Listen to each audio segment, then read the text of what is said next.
All right, second derivatives. What this means is we're just going to take the derivative of the derivative. That's all it means. So if you take the derivative of y prime, you'll get y double prime. If you take the derivative of dy dx, you'll get d squared y dx squared. This just reads as the second derivative of y. But for some reason they put the 2 between the d and the y, but then they put the 2 down in the denominator above the x. Not sure why all that's happening. You just want to learn to spot these. And of course, f double prime would be the second derivative of f, which is, more likely to see if they gave you f of x to begin with equals blah, blah, blah. Then you get f prime would be the first derivative, and f double prime would be the derivative of the derivative. In this particular video, we're going to find them using implicit differentiation, because it's a little too easy, to be honest with you, with the regular functions. If you know that f of x, or if it's explicit, to be like y equals 2x squared minus 6x. It's just too easy to get the second derivative. Y prime is going to be 4x minus 6. Then y double prime is just the derivative of that, which is going to be 4. Done. Too easy, right? So what we're going to do is go back and do some more implicit differentiation. And this will have the trick in the middle of it, which is that we're going to be plugging in what we already know. All right. So find the second derivative of y, and they've given us the first derivative, so it's already had its derivative taken once. So I'll just rewrite this as y prime equals 3xy. All right, so to find the second derivative, I just have to take the derivative of this derivative, right? That's going to be a product rule on the right side. So let me just write out the product rule. Let's call this u, and let's call the y v. So u equals 3x. U prime, therefore, equals 3. V is going to be the other thing, which is y. V prime equals y prime. All right, so now we just plug and chug through the product rule. So take the derivative of the left. It's going to be y double prime. So the product rule is going to be u, which is 3x. It'll be u v prime plus v u prime. That's how I usually write it. So u is 3x times v prime, it's just y prime, plus v, which is y, times u prime, which is 3.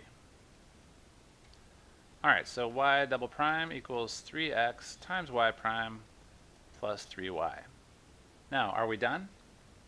We are not, because this u prime right here, or this y prime, we already know what y prime equals, right? It equals 3xy. So what we're going to do is just plug in, because we'd like to have our second derivative in terms of the original variables, x and y, not with any y primes or anything in there. So we're just going to rewrite that as y double prime equals 3x times y prime, so 3xy. And then 3y, of course, is just still 3y. So now we got all regular letters. I just need to simplify. Y prime equals, see, 3 times 3 is 9. X times x is x squared. And, of course, y is left over. Plus 3y, and now we're done. So you want to get it down to where there's no derivatives on the right side, just your second derivative on the left. All right, next one is a little funky.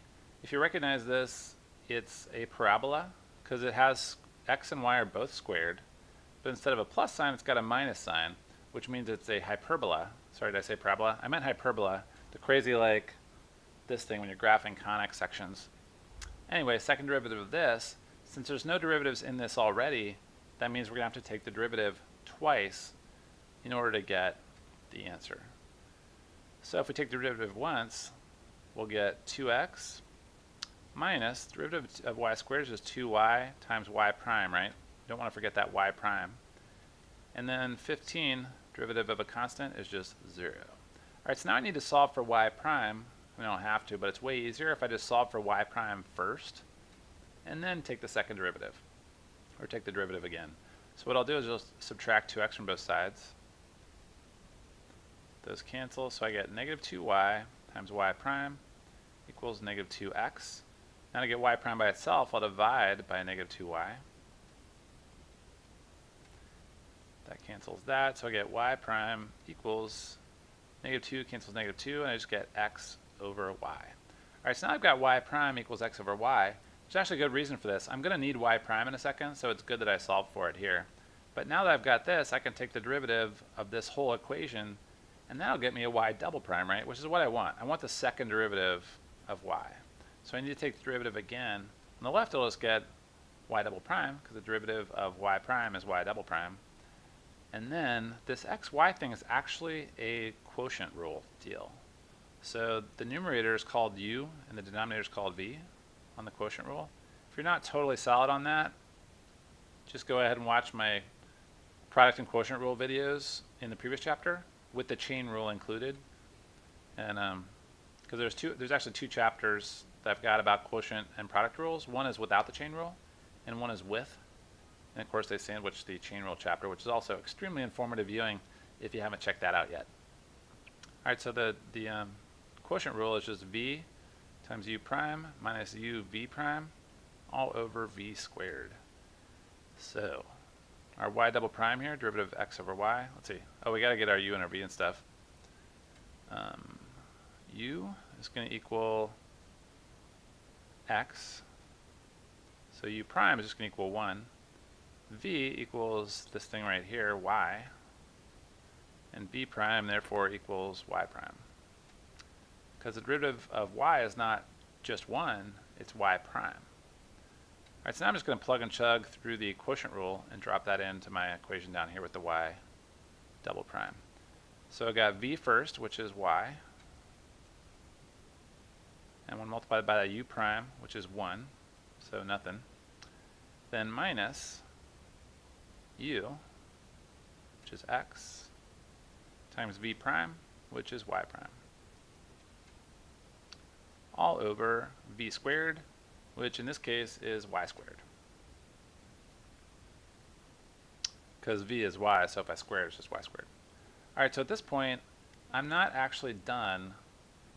There's a 1 here that's annoying, but also I have a y prime in my answer, and I want to have my second derivative have no primes inside its answer, right? I just want to have only x's and y's. Luckily, I have something I can sub in for y prime, and that is x over y, because I already found this as like an intermediate step right before this step. So that means that y prime, y double prime I mean, equals y minus x times what I got for y prime, which is x over y, over y squared. At this point, we could just circle it and we're done, but it'd be nice to do a little bit of algebra to simplify this thing, because it turns out that these problems frequently have a trick to them to make them simplify nicer. In this particular one, it's no fun to have that y hanging out in the denominator. So like right now, if I just wrote my answer, it would be y minus x squared over y all over y squared. There's kind of this complex fraction, so the way to get rid of this y right here that's in the denominator would be to multiply top and bottom of this whole giant fraction by y. So we'll get that y double prime equals, if I multiply y by everything in the numerator, I'll get y squared minus x squared, because the y's cancel in that second term, all over y cubed. And you can see how that looks a little bit better, right? If I circled at this point, that would be pretty awesome. I don't have any y primes to worry about, so I'm pretty much done. There's just one really extra special trick on this one. X squared minus y squared is equal to 15, right? That goes back to the original function. So if you look at this top, I currently have y squared minus x squared. It's really close to the original. It's just switched in order. But there's a really tricky factoring thing you can do. If you ever have something minus something, but you wish the order was switched, but of course, because it's a minus sign, you're not allowed to switch them. If you just throw a minus sign out front, then you can switch them. So minus x squared minus y squared. You leave the minus sign in between the two, you just switch places with them and bring a negative out front to compensate. Over y cubed, and what's great about that is that now I have a negative, but then x squared minus y squared I know is 15. So I just drop a 15 in, and we're done. And isn't that a nice looking answer? So this won't happen every time, but just sometimes it does, so keep an eye out for it, especially on your conics. All right, last one we'll do. Pretty much the same as last time, except this one's not going to have any tricks. It'll just be a mess. All right, so find y prime, as usual, and we're given the original function. So first things first, take the derivative. Now this first thing already has a product rule in it, so that's pretty frustrating. Let's see, u is going to be x, so which means u prime equals 1. v equals y. Therefore, v prime equals derivative of y, which is y prime. All right, so now I'm going to do the product rule on this xy thing. So that's u v prime plus v u prime. So my u is x times v prime, which is y prime,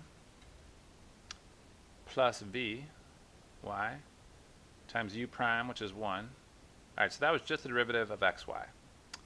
Now I got to add the derivative of x, which is just 1, is going to be equal to the derivative of 3x squared, which is 6x. Man. Now keep in mind, I want to be solving for y prime right now before I take the derivative again. So, see, this y times 1 is just really y. But I've got to get some of this junk to the other side, so I'm going to take away y and take away 1 from both sides. So I'll get that xy prime equals, this cancels this cancels this, so I just got 6x on the right minus y minus 1. And now to get y prime by itself, all I do is just divide both sides by x. Alright, so there's my y prime expression. It's not y double prime, which is what I want, it's just y prime. I just put a box around it because we're going to be using it in a second. Any y primes we get in our final answer, we're going to sub this hunk of junk back in for y prime.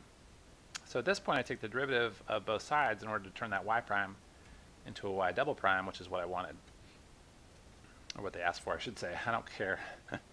Obviously we don't care, you and I don't care about double prime. That's what they asked for though, and we do care about the points we're going to get. Alright, so quotient rule, right? This is a giant fraction, which means we have to do the quotient rule, which is a pain. So upstairs is u, downstairs is v. So for starters, name my u, which is going to be 6x minus y minus 1. My u prime, therefore, is 6 minus y prime. Derivative of 6x is 6, and derivative of y is y prime. V is just the denominator, and v prime is derivative of x, which is 1. All right, so there's my 4 things. So the derivative of a quotient rule is v u prime minus u v prime over v squared. All right, so v is just, first thing we want is x. U prime is 6 minus y prime. Then I gotta subtract minus sign u. Excuse me. 6x minus y minus 1. And v prime. Boom, just 1. Alright, so we don't need to write that down, but there's like an imaginary times 1 right there. I'll get rid of it. And all that is over v squared, which is just going to be x squared. Alright, now this is an algebraic mess that looks like some stuff might cancel, so we do want to keep going for that reason. But also it's got a y prime in it right here, and we can't have any y primes in our answer. We're going to want to plug in this thing we put a box around a minute ago, anywhere we see a y prime. So you can imagine there's going to be kind of some algebra, but hey. So I think I'm going to distribute this first, because that makes a lot of sense to me. So we're going to have 6x minus x y prime, and then minus, now this negative sign, be really careful in the quotient rule, you know, that negative sign gets distributed to everything. So that's going to be a minus 6x, but then it's going to be a plus y and a plus 1, all over x squared. See, so 6x cancels 6x. And then we got negative xy prime plus y plus 1 all over x squared. Alright, so now we've pretty much broken everything down. Now I can substitute in for y prime.